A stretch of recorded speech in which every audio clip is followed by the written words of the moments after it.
నమస్కారం ఘంటారావానికి స్వాగతం. ముందుగా ప్రధాన అంశాలు.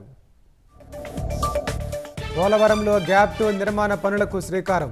నిర్ణీత గడువులోపే ప్రాజెక్టు పూర్తి చేస్తామన్న అధికారులు.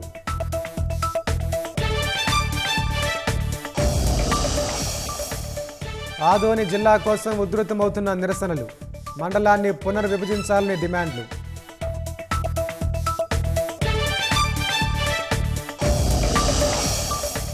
ఏయూలో తొలి జెడ్ పోస్టాఫీసు ప్రారంభం.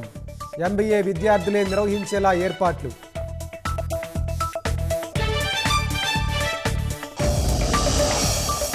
అందుబాటులోకి తిరుపతి షిరిడి వారాంతపు రైలు సేవలు.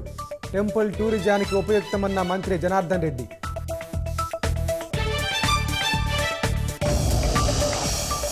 పౌరసత్వానికి ముందే ఓటరు జాబితాలో సోనియా గాంధీ పేరు. వివరణ ఇవ్వాలని ఢిల్లీ కోర్టు నోటీసులు.